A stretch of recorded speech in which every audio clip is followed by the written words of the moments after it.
The trip to India was a controversial debacle for Prime Minister Justin Trudeau.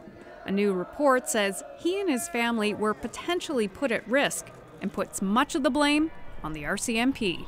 The National Security and Intelligence Committee found a litany of problems led to a convicted attempted murderer on guest lists for Trudeau's events. Jaspal Atwal showed up at one and was photographed with members of the delegation. The report says the RCMP knew Atwal would be on the trip. In fact, they knew 4 days before the PM even got to India, but authorities didn't notify anyone.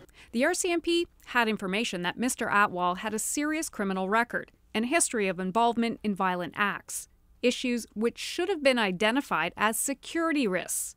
It goes on to say, the RCMP recognizes that it erred in not providing that information to the Prime Minister's protective detail. Seems the RCMP are taking some of the blame, certainly, yet the questions we had around the political actors in this whole affair, the Liberal MPs who invited Mr. Atwal onto this trip, remain unanswered. The report also took issue with the PM's office for putting Atwal's name on the guest list. His invitation was revoked once CBC reported on it.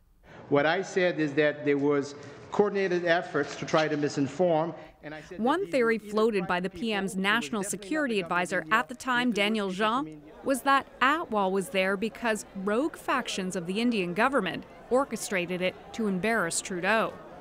But the 6 findings with respect to those allegations of foreign interference have all been redacted by the PM's office. Well, recommendations were made by the national security apparatus to the Prime Minister, and as it relates to those redactions, he accepted them. The opposition says there's no way to tell how much information has been taken out. As for lessons learned, it isn't clear if the RCMP and organizations involved have changed any of their procedures because of this, or if anyone has been sanctioned. Hannah Thibodeau, CBC News, Ottawa.